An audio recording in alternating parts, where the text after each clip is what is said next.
In prior episodes, I've talked a lot about gaming. I've talked about video games. Whether it be tabletop games or video games of any kind, I like to play them all. Except Facebook games. I'm one hell of a gamer. Whether it be tabletop games, whether it be role-playing games, or anything that's on a computer or game system, I've wanted to play. I play pretty much everything. And I've talked a lot about board games.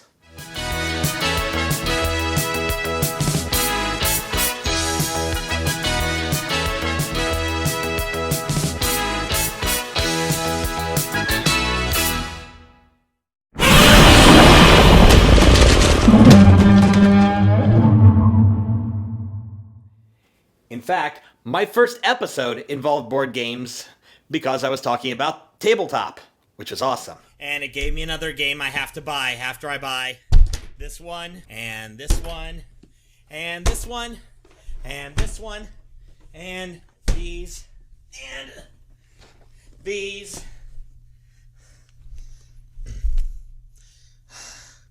Yeah, that's a lot of games. But my true passion, one of the most awesome things that I do, that I don't get to do very often because it's just a matter of getting a group together to do it, is role-playing games. Now, I've mentioned them briefly, and I've mentioned some of the ones we played, and Lars and I have had discussions on various shows that we've done previously about role-playing games. But I think something I've always noticed is that people, when they think of role-playing games, they think of really geeky people being really geeky, at a table, being geekified. Yeah, we know you're a freaking dork! Should just punch you upside the head and watch you bleed! Now, while the dork thing kind of fits a lot for us geeks who play role-playing games, I'm going to roll for awesome! Yeah! The fact is, role-playing is something that a lot of us do unconsciously in many situations, and just don't explore it in the form of a game. So today, having fun with my hands. I'm casting douchebaggery. Ha ha! I'm going to talk about role-playing games. I'm going to give you just a little bit of insight into what role-playing games are about, some of the basic terminology, and a few things just to give you an idea of what you're missing if you're not playing them. Because if you're not playing them, you're probably normal. That didn't work out. Let me try that again. Then you're probably not a loser. I think I've got a problem here. Either way, you're missing something significant. And we're going to explore that here on Random Bits of Geek!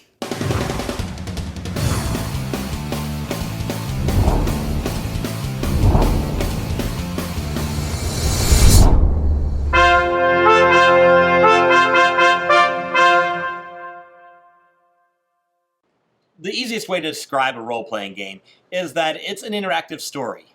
Players take the role of different characters that, depending on the game system, can range from mighty warriors and wizards to blaster-wielding space pirates to gods to people that kill puppies for Satan. Literally, I've heard of that game as an actual game.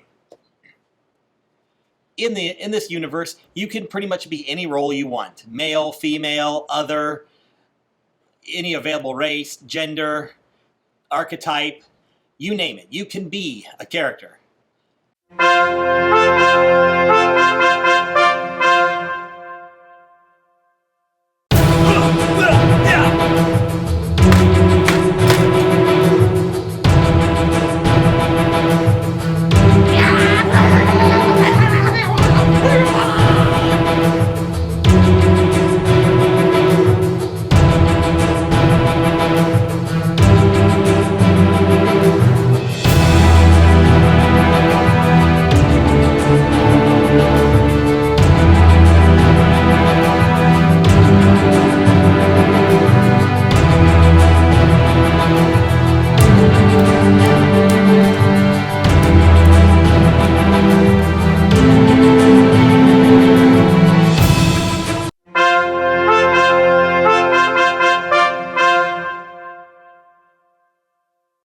And trust me, in a game, you can literally do anything. From fighting off monsters, to scaling great heights, to traveling across the galaxy, to beating someone to death with a cyanide-laced dildo. In fact, in at least one version of Star Trek that I played, we saw some of the weirdest shit you can imagine, which I happen to have a convenient list of.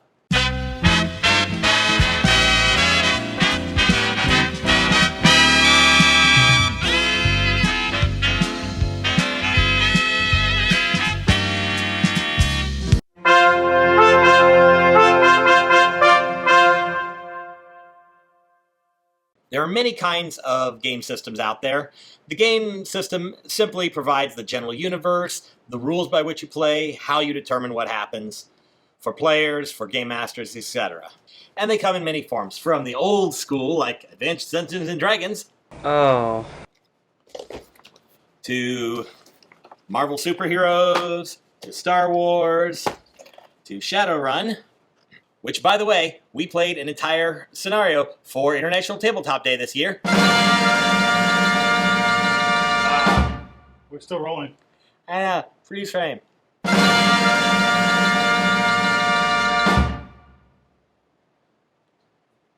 You can keep going.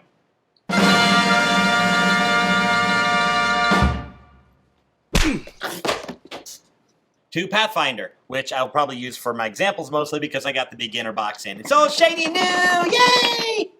But there's a lot of systems. Here's a list.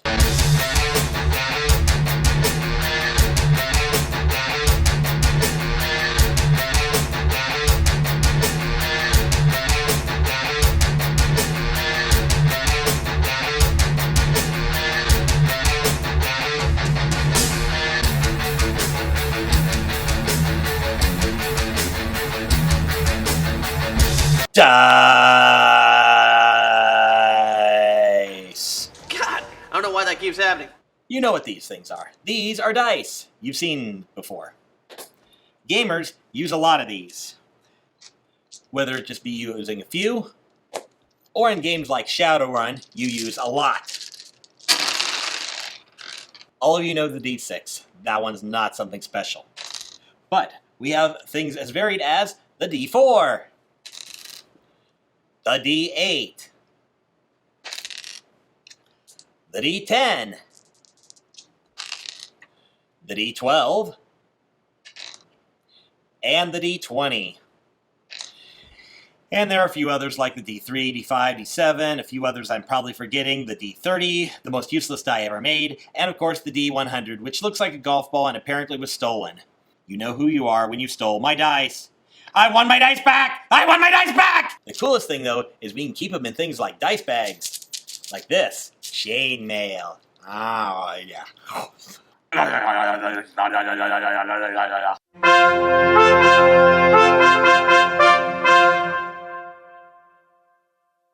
Character sheets are essentially how you define your character in a role-playing game. They come in many forms, from simple to really bland, to multiple pages, to the one we're going to use, which is the Pathfinder one. On a character sheet, you have things like abilities, strength, dex, con, you have skills, you have racial traits, you have your name, you have your gender, your race, your class, experience points, your weapons, your armor, all kinds of stats, all kinds of stuff you killed, and some general descriptions and crap that tells you exactly what your character is. This is basically a framework by which you take your character and flesh it out into a fully formed being, and make it awesome, and special, and if it's a chick. No, I'm kidding on that. Okay, you can, but then you'll be hated by at least one half, quarter. I'll get back to you on the percentages of women gaming. We need more. Lots more. Please. Single women. Regularly my age. And not beyond fugly. I am alone. In the arms of the angel, fly away from here. Don't forget your pencils. Wow, I got a lot of girly pencils.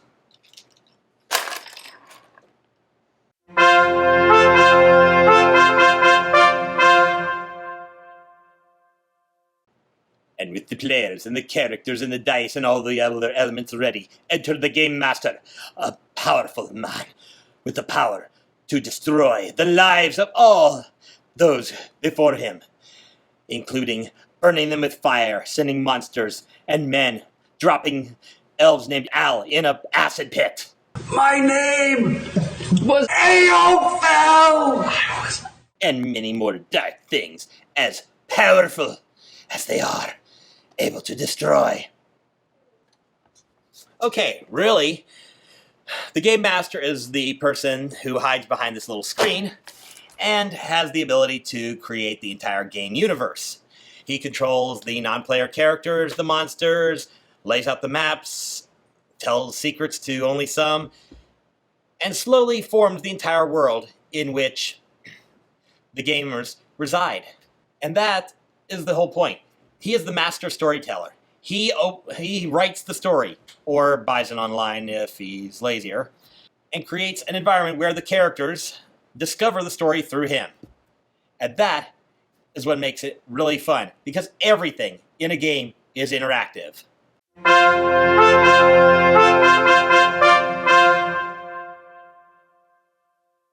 Now, what I've shown you so far are the most bare bones of games.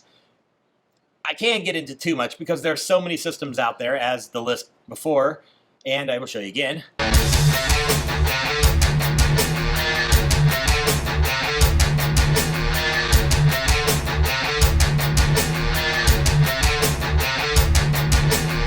Yeah, there are that many games out there.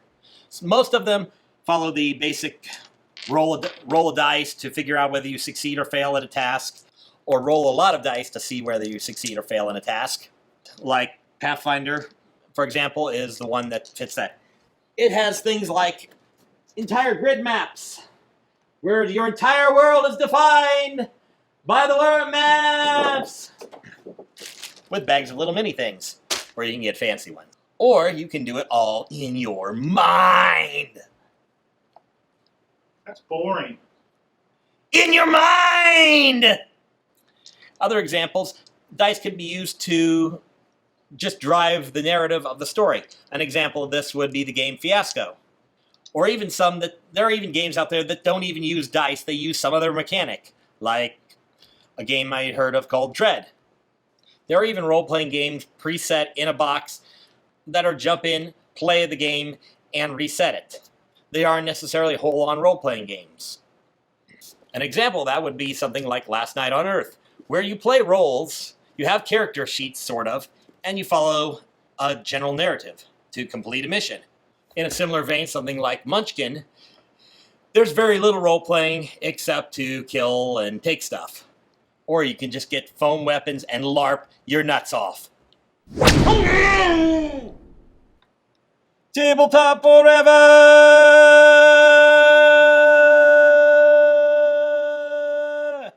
So there you go. That's pretty much what role-playing games are about. You don't have to be a geek card-holding, D&D rolling dork to be playing role-playing games. You can find stuff that's in between. You can discover whatever world flips your dinger. You can be playing in the real world and enjoying that, or going into complete fantasy. It's up to you, and it's awesome, because then you will know. I'm not sure what you'll know, but that sounded like a good ending. Roll for getting out of the episode!